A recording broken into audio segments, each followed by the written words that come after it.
Terima kasih Anda masih bersama Kabar Jambi. Konflik proses pergantian antar waktu atau PAW Kades di beberapa desa di Tanjung Jabung Barat masih terus bergulir hingga saat ini. Kuasa hukum dari calon kepala desa Teluk Ketapang Rika menyebutkan adanya cacat prosedur dan pelanggaran terhadap aturan proses PAW yang terjadi.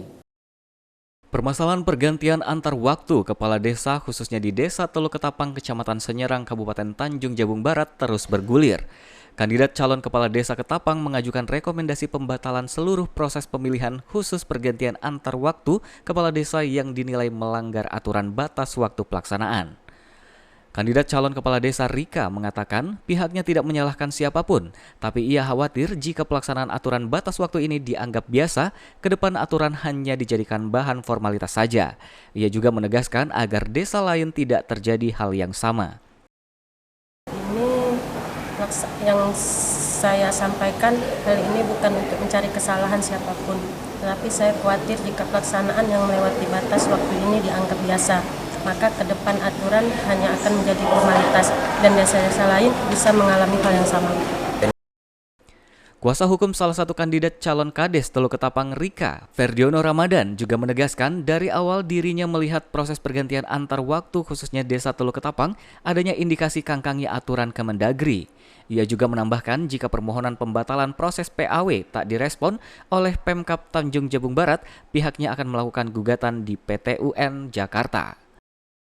Ferdiono dan teman saya Bahtiar, kami ingin menyampaikan duduk kronologis tentang persisian keberatan yang kami sampaikan terkait persoalan PAW kepala desa yang terjadi di Tanjung Barat, terkhusus di Desa Teluk Ketapang.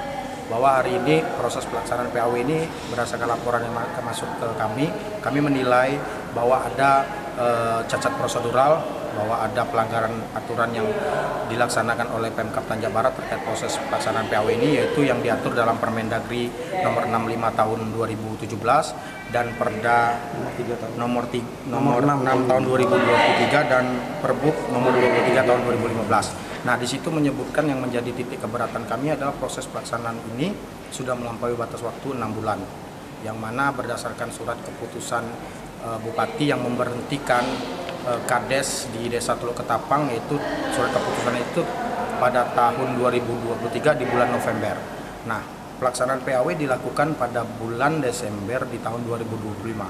Rentan waktu yang dilaksanakan ini cukup panjang dan ini sudah melanggar aturan batas waktu 6 bulan yang diatur dalam Permendagri, Perda dan Perbuk itu sendiri. Maka dari itu kami mengajukan nota keberatan dan meminta Pemkab Tanjung Barat untuk membatalkan seluruh proses PAW yang ada di Tanjung Barat yang masuk dalam kualifikasi melewati batas waktu 6 bulan ini.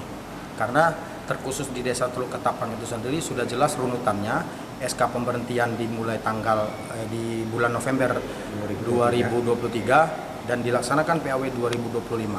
Nah, PMD melalui rapat RDP tadi sudah mendalilkan dengan surat edaran. Nah, di sini kami sampaikan bahwa surat edaran yang dimaksudkan oleh PMD, Dinas Pemerintah Desa yang hari ini mewakili Pemkab Tanjung Barat, itu tidak bisa dibenarkan bahwa SE ini melanggar aturan. Dalam peraturan hierarki perundang-undangan, SE tidak mempunyai ruang atau posisi hukum. Jadi hal ini sudah jelas bahwa Pemkab Tanjung Barat sudah melanggar aturan, mengangkangi prosedur yang bersifat mengikat. Ini bicara rentan waktu yang harus dilaksanakan 6 bulan.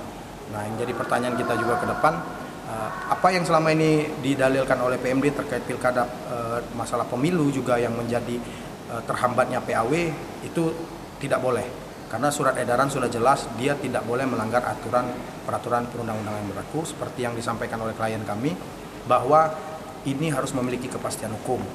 Karena sudah jelas jangan dalil surat edaran dan permasalahan ini dianggap sebagai formalitas dan pelanggaran hukum dianggap sebagai formalitas. Karena kita tidak mau ke depan ada presiden buruk bahwa kebijakan itu boleh mengangkangi aturan itu sendiri. Terima kasih. Untuk diketahui, kasus ini sudah sampai ke meja audiensi Dewan Perwakilan Rakyat yakni Komisi 1 dan persoalan akan ditindaklanjuti ke Kemendagri Senin mendatang. Tanjung Jabung Barat, Ardian Syaputra, Bungo TV.